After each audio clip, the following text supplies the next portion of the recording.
You're listening to an Anazao Ministries podcast.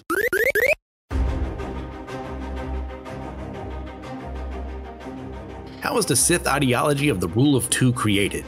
We're going to find out today on our episode of the Darth Bane trilogy for Systematic Geekology. We are the Priests of the Geeks.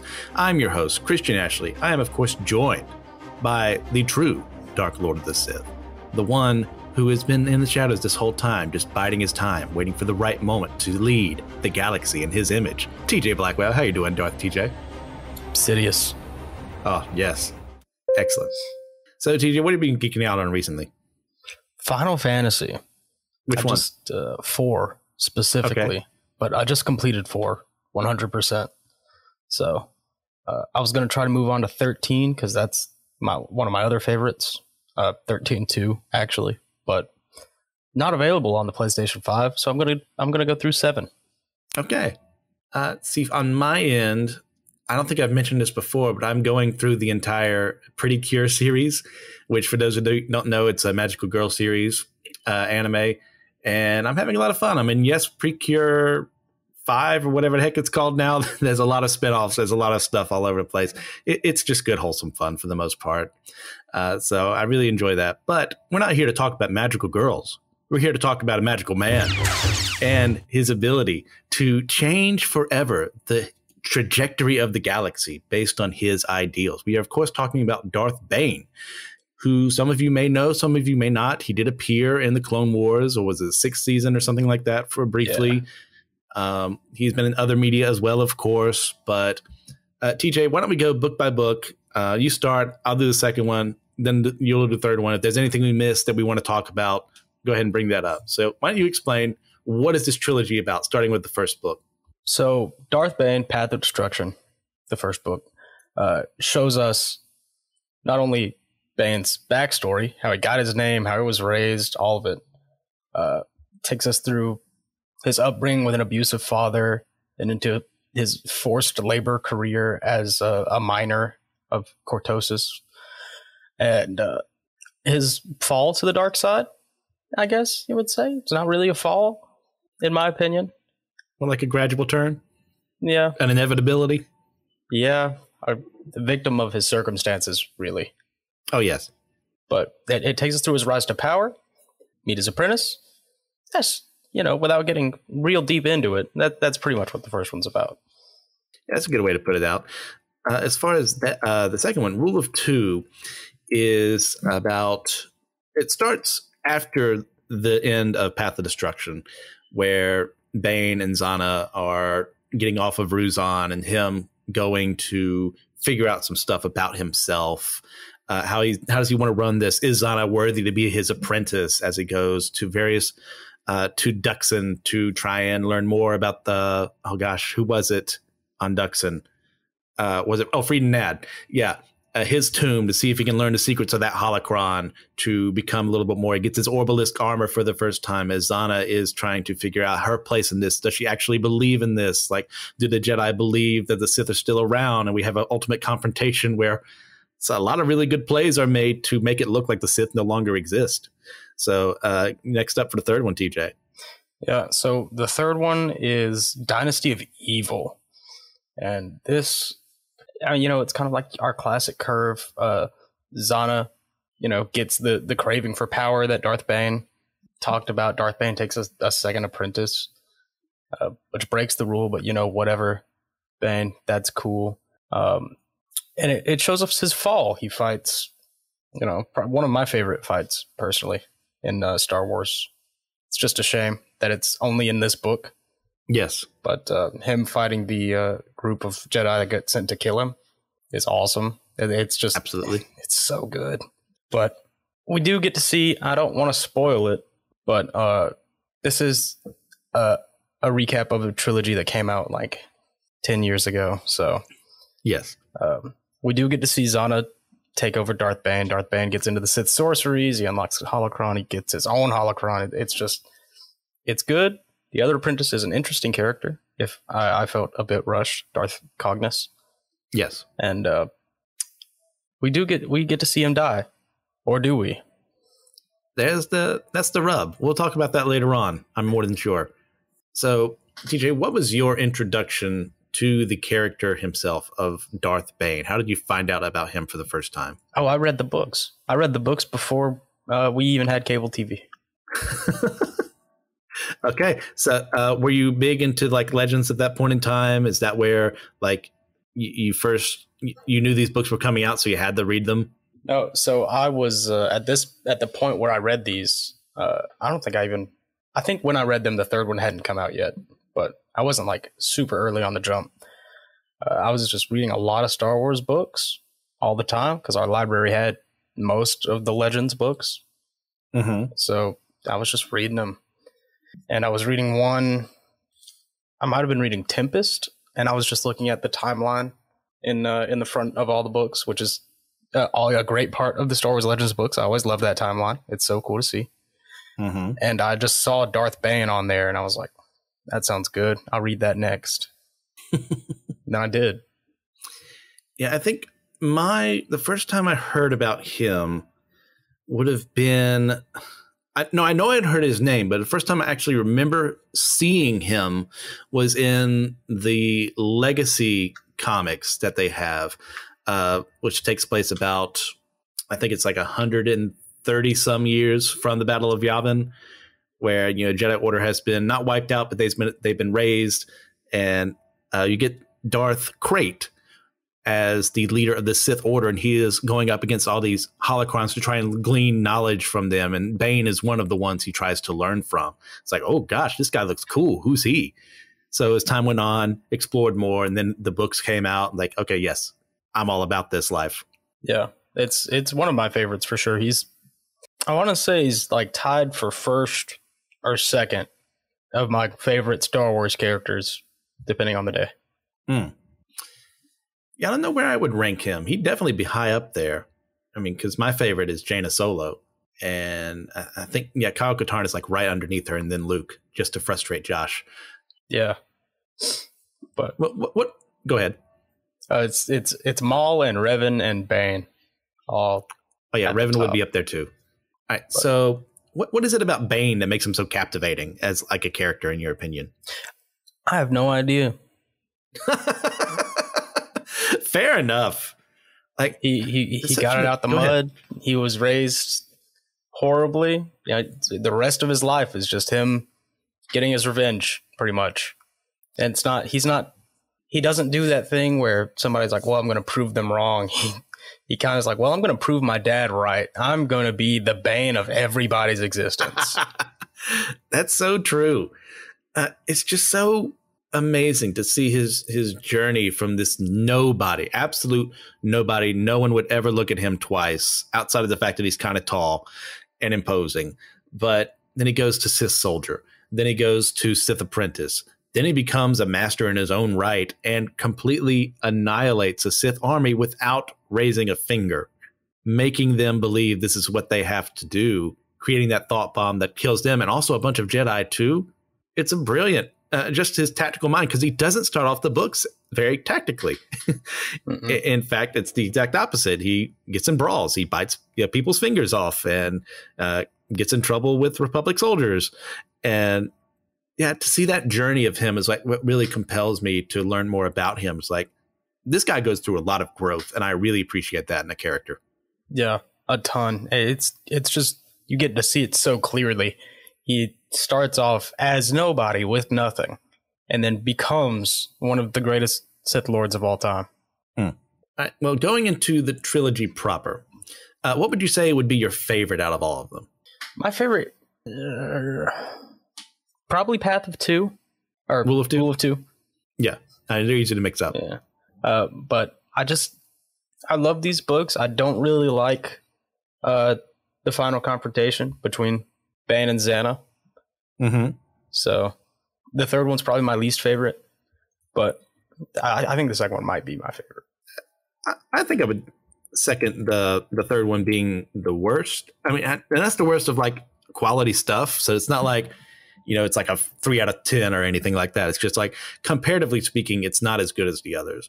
But mine would actually be Path of Destruction, because I love seeing his journey from this, once again, was like we said before, this nobody to this Sith apprentice who seeks after this knowledge that no one else cares about, because they have this essentially a heresy in his eyes of Sith sharing power. They're not being like one central leader. Like, we're all equals, even though like everyone knows that's false, unless you're really like into the belief. But and then just him like making up his own idea for how things should be run, learning from history, which is something they've failed to do tremendously. Okay, this doesn't work. Well, let me create this rule of 2 instead. Maybe it doesn't work, but it's better than what we did before. Yeah. So yeah, Path of Destruction. There's just one guy who's like, every Sith Empire ever has failed because all of the underlings wanted to be in charge. Interesting. Yes, but it's also like they didn't really earn it either in Bane's eyes, because they did it in groups. Yep. And then inevitably that led to Civil War. And that's why the new Sith Wars in the old legacy canon went from like 2000 BBY, which is before the Battle of Yavin, all the way to 1000 BBY until they were wiped out with that thought bomb. Because they would gain victory against a Jedi, gain victory, then suddenly one leader would get assassinated, and then they'd have a civil war again. The Republic and Jedi would regroup, and the war would continue. Yeah, so the United States learned its lesson from Rome. You know, we saw what happened to Caesar, and we were like, okay, president, vice president. Yes. Yeah. Vice president's always trying to kill the president. That's what they don't tell you. Every time. Like Kamala's just waiting. Yeah, biding her time. All right. So anything more you want to say about that? Not really. Not particularly. I love the world that it establishes. I love the Old Republic era a lot. And Drew Karpyshyn is a great writer. He's really good at like fleshing out a universe.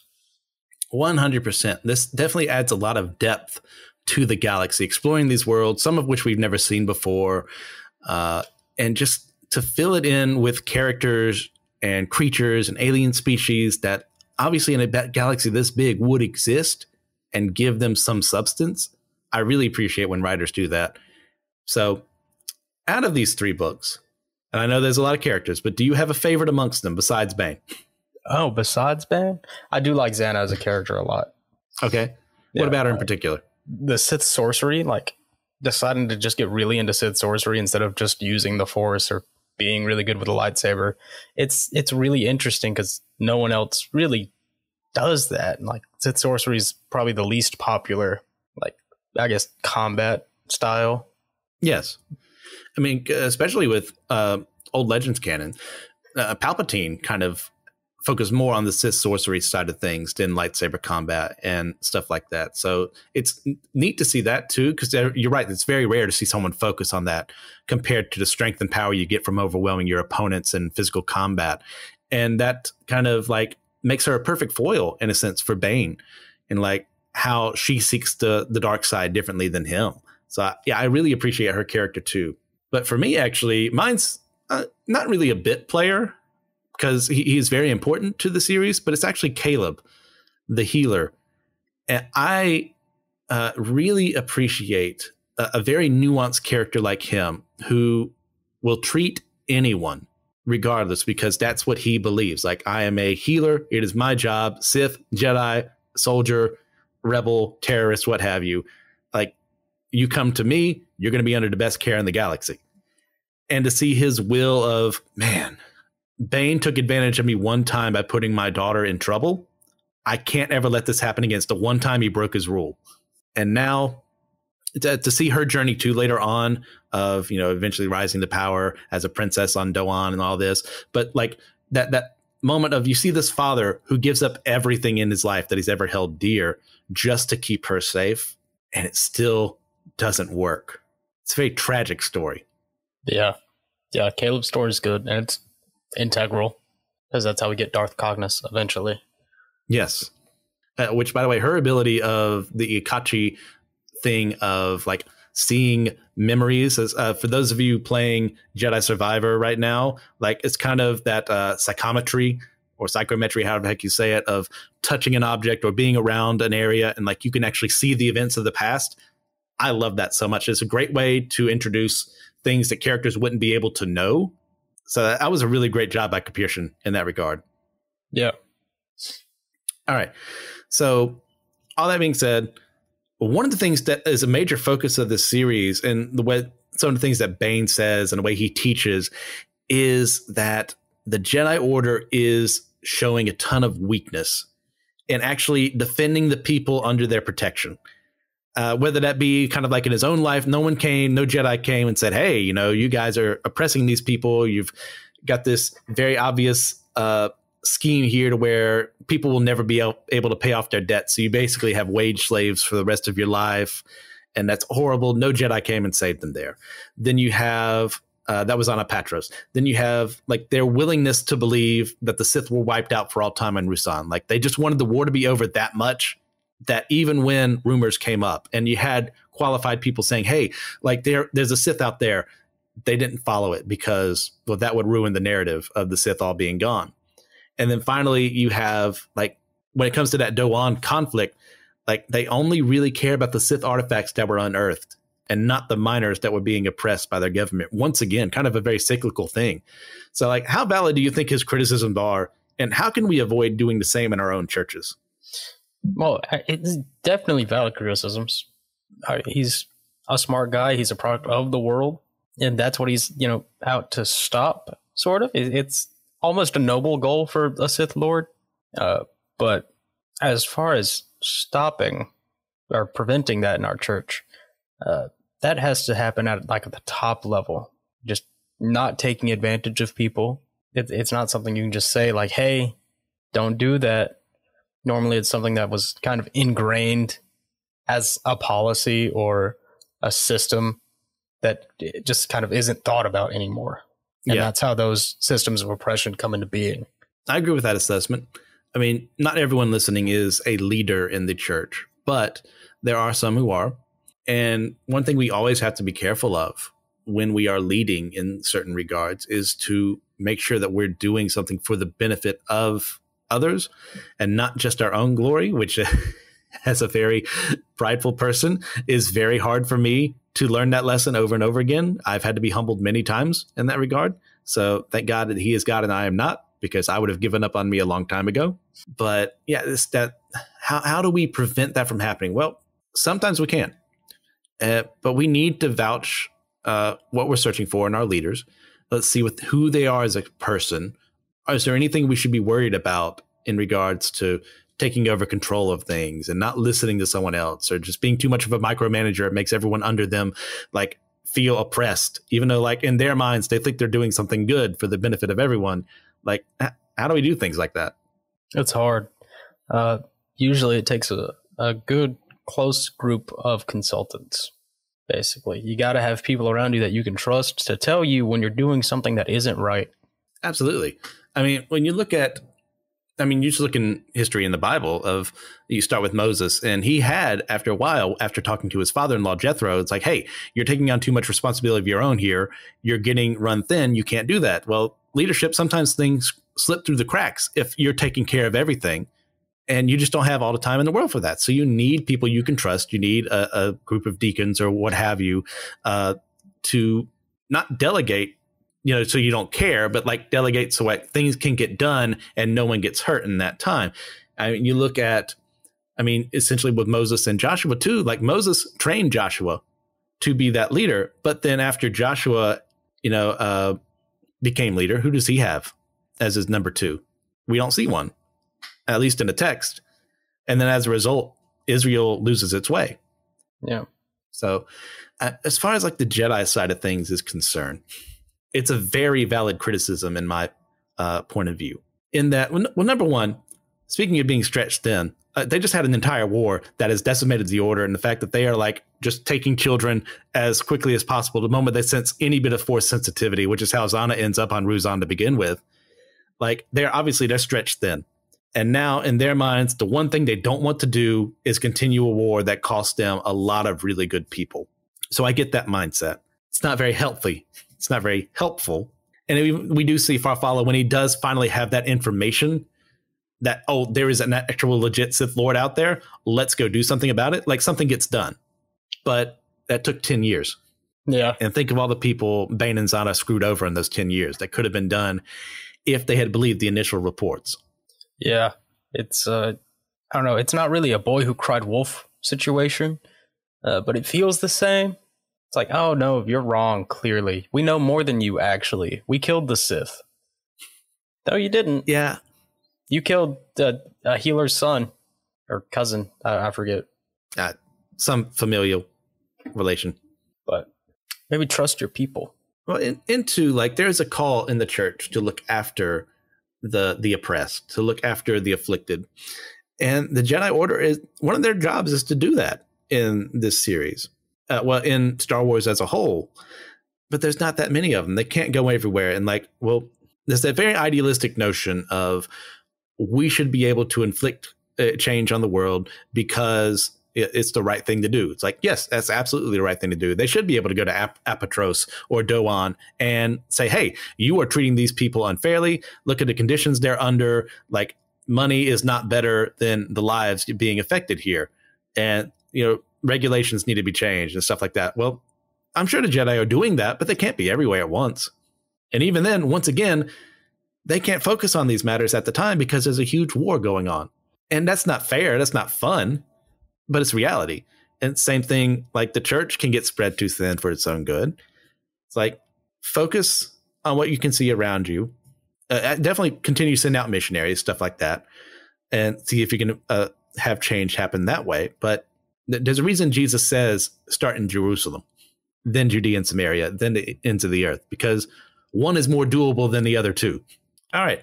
So, I mean, with all this going on, and we got 3 books to go through, do you have like a favorite scene you really want to go into? Like that this is why I fell in love with these books? So back then, I didn't have to be in love with the book to finish it. I just read it.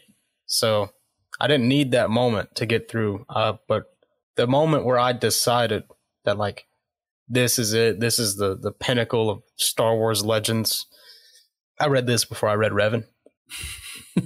But was when he was fighting the Jedi Masters in Book 3. On Tython? Yeah. Oh wait. On Book 3? Yeah, that's Book 2. Yeah. But, man. Yeah. It's just an incredible scene. I love it. Because we get some really interesting, like, we meet some of these characters very briefly, but they leave an impact, like the Achani Jedi, who focus solely on saber combat to the extent of not using the Force. So she needs someone to back her up who can put a protective Force bubble over her in the fight. But she's just that great to the point where she is beating him back. The only reason he is not losing as much as he could have in this moment is because of that Orbalisk armor that's like eating him inside. That very parasitic relationship. And then you get Farfalla, who is a little more nuanced in how he used the Force, going on against Bane, while Zana is fighting off some of the other Jedi. But we also get that Authorian Jedi who is there to like use battle meditation, which is one of the best things ever created in Star Wars, is that idea. Essentially, that was, goodness gracious, Zahn with Jorus Sabaoth, or however the heck you say it, in the Thrawn trilogy. It's like, oh my gosh, that's such a cool ability to affect the soldiers, the people under your command, to like have them react before they normally would be able to, or to like fight a lot better. And yet he is doing this completely helpless if no one is there to protect him, and that proves to be their undoing. Yeah, he has to drop the battle meditation to save, I think, the Achani. I think that's right. And in that instant that he drops his battle meditation, just as long as it takes to force push somebody out of the way, Zana immediately casts like a spell of insanity, and he snaps, and she kills him instantly, and then she goes invisible because she's doing Sith sorcery, and she kills another. It's a great fight scene until then. Capuchin is a really great job in his action scenes. Like even his non-lightsaber action scenes. You get the very beginning with Dessel, which is Darth Bane's real name. I don't think we mentioned that yet. When he's part of the Gloom Walkers, and the actions he takes, the tactics that are used. Like, you don't always see tactics being used in stories. Just like, well, war is happening and we're going to fight a battle. And you just have to accept it. Like, no, he cares about those things. The logistics of moving troops at a certain part of the day instead of a different time. Like when one time they could get slaughtered for being seen, the other time they can be more hidden. It's like, oh my gosh, it's really well done. And of course, this is not my scene, but I like the duel between Bane and Kasim as well. The what was it? The Twi'lek master who fights with the double-bladed lightsaber, then reveals he fights with two blades as well. That's what he's been hiding from Bane this whole time. It's like, yeah, I'm not teaching you everything, boy. That's a really fun one. But I would go, my scene is when Bane goes on Ruusan for the first time. And he's in the council, like he's introduced himself as Darth Bane, obviously like flouting the fact he killed Kasim. Like he is there, and what are they going to do about it? And then he starts mocking Lord Khan in front of everyone for his plans and his strategies, and starts planting the seeds for that thought bomb after he had already sent that message, I think through Githany a while back. Mm-hmm. Yeah. And it's such a powerful play because, like, obviously if it's a straight on fight, he's going to lose against all those people gathered against him. I mean, he's just going to wear out after a certain point in time. But he just has the gumption to screw with them. And I really appreciate that. Yeah, he's nothing if not ballsy. Oh, absolutely. He knows he's strong, so. And once again, it's just like using what he knows of their character against them. It's like, oh, we are all equals among the Sith. Yeah, I'm calling myself Darth Bane, but I'm still a part of the Brotherhood, of course. And to openly go against me right now, well, that makes you look bad and not me.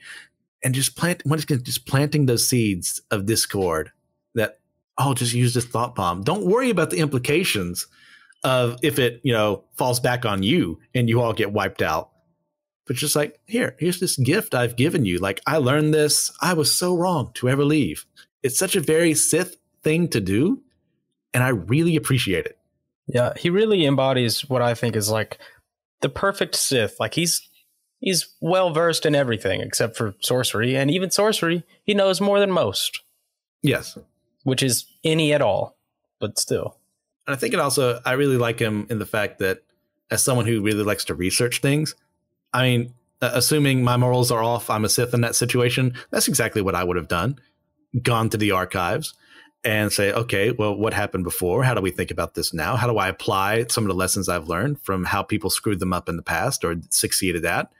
It's like, I really appreciate that tactical part of himself that he learns that he's capable of along the way. Because like the Dessa we see at the beginning is not the same Bane we see at the end of the first book or even at the end of the series. Yeah. The Dessa was only alive because he was a big guy and he had the Force. Yes, pretty much. So personally, I've always had an issue with villain protagonists because after a while, some writers are really good at, making them like, hey, this is still the bad guy. And then other writers will say, no, actually, they're the good guy in this situation. They're just doing bad things. And I think for sure Capuchin does not feel the latter. I think he for sure is that person is like, Bane is an evil man doing evil things. It makes sense in his own mind why he's doing those things. That's why he's so interesting. But he's still, at the end of the day, he's a Sith. Like, how do you feel about how like villain protagonists are handled within Star Wars and other media as well, if you would like? Within Star Wars, we have some great examples. Two notably, at least, off the top of my head, are like tip of the ice or bottom of the iceberg, like the good Star Wars content, like the best stuff in the franchise. Revan and Bane. And Revan's kind of like, well, he's trying to do the good thing, but he's doing evil things to do the good thing. And then he loses his way. But this isn't a Revan episode. No. And when it's handled really well, I think people like to cheer for a good villain. I like to cheer for a good villain, even if they're not, the protagonist of the story, like Darth Maul. I love to see Darth Maul succeed. It was great when he became a deuteragonist in, the final season of the Clone Wars. Yes. And I think Capuchin does it really well, extremely well. I'd second all that. Because once again, he doesn't lose sight of it. I think, in my opinion, I'm going to make some people upset. Breaking Bad, after a bit, I don't think all the writers felt this way, but I felt some did, that Walter White was a good man and he just had to do these terrible things. It's like, no, from the very beginning, he was entitled, he was prideful, and as a result, a lot of people were hooked on drugs and died. It's like, I do not ever think Walter White was a good man in the series. Not that he didn't do good things, not that he didn't look after people every now and then, but it just annoys me when people go, "Oh, well, he's the hero." It's like, no, that's not what the word protagonist means. This is a tale of caution. And I think when I get to my recommendation, I'm actually only going to do like the first 4 seasons of it, because Dexter, kind of the same thing. It's like you get that sense of, yeah, okay, he's killing serial killers. Like, that's a good thing, but he's doing it because he has this desire to kill people. That's not good. It's noble. So, at least. Yeah. At the end of the day, like, sure, less people would die as a result, but also it cost a life in order to do that, instead of them getting their due time in court, which, we can go to that, the Punisher kind of angle of things. But yeah, it just annoys me when people don't handle this well. And one thing that I never felt throughout this entire trilogy is that Kapirtian wanted Bane to be someone we liked for being an actual good guy. Yeah. It's just not the case. A tragic character? Sure. The good guy? Never. Not once. Absolutely not. He was always doing something off kilter. Yeah, even in moments where, like, he is, to an extent, he's kind of soft on Zana sometimes, even when he's being cruel, because he does care about her.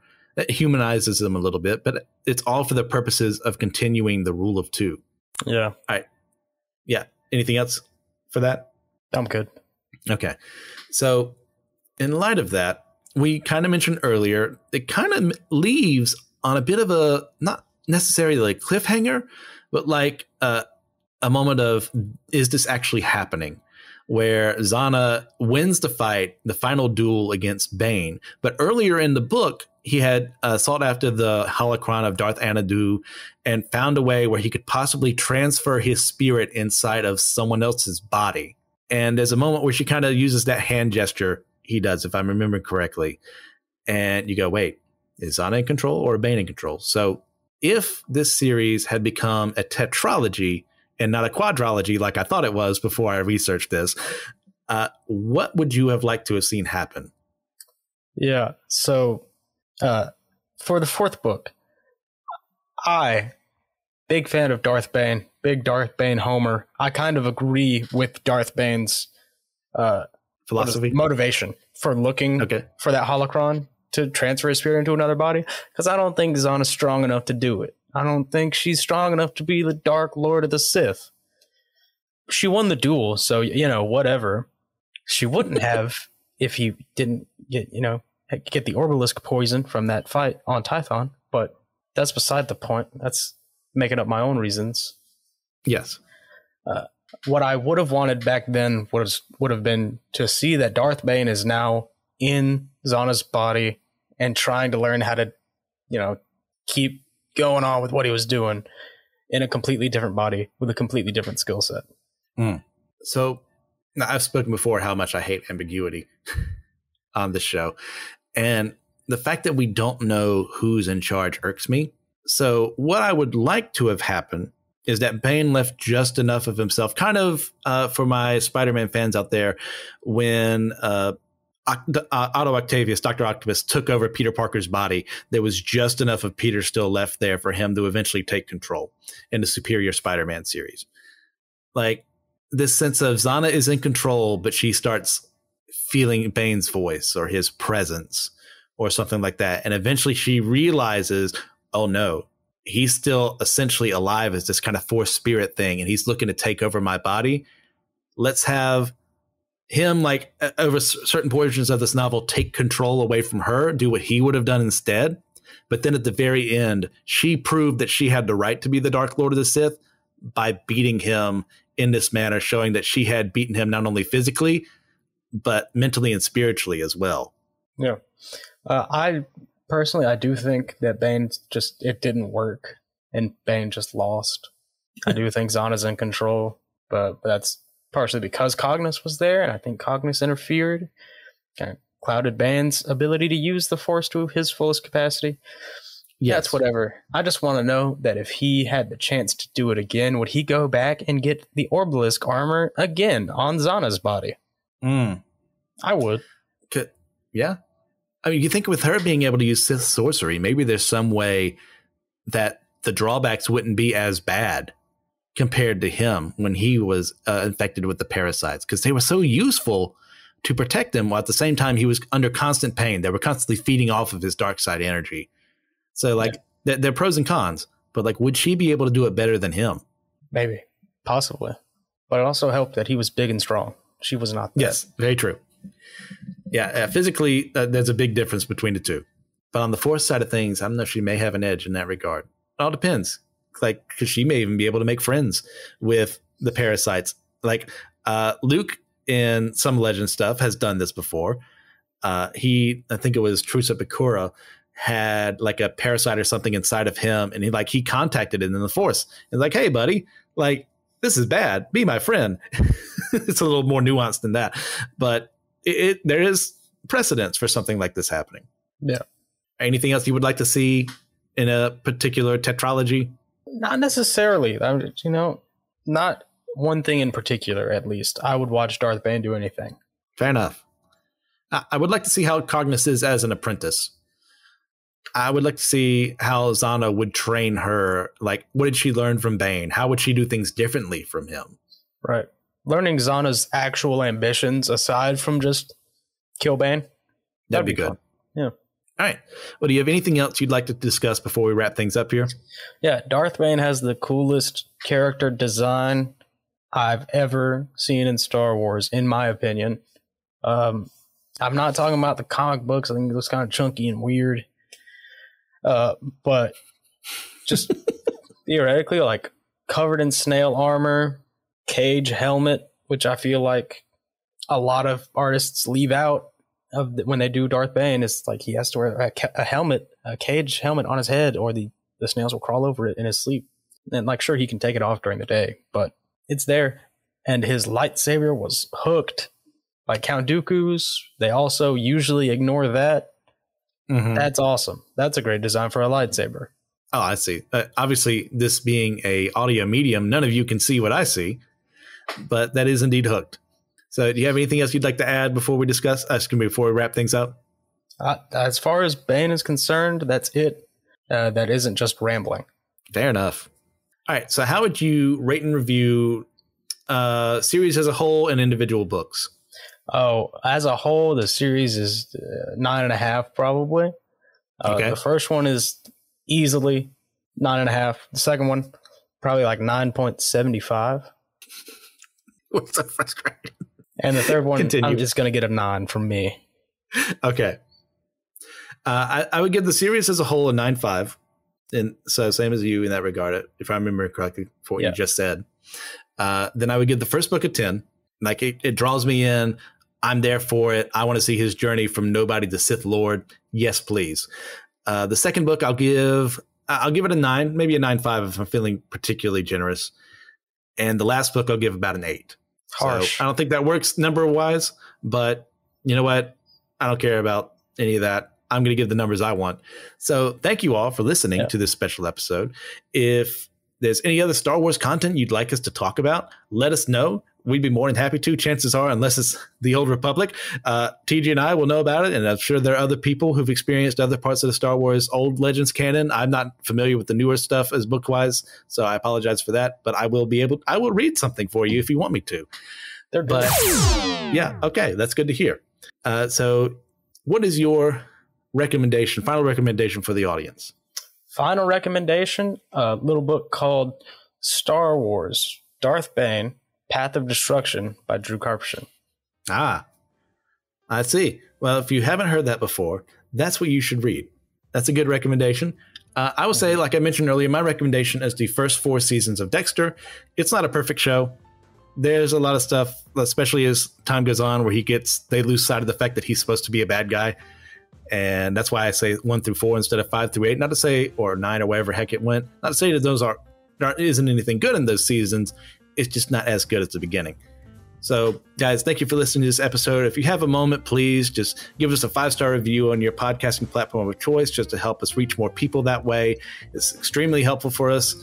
You can also head over to our YouTube. We're doing a lot of new series there. Some of our Patreon exclusive stuff, like Drinks with Tejas, are now moving over to YouTube. So if you want to hear TJ talk about the drinks that one of our hosts or one of our guests is really into, that's the place to go. Also, as well, check out our Discord to just have more conversations with us, especially if you have episode topic ideas. We'd love to hear your feedback there. Remember, we are all a chosen people, a geekdom of priests.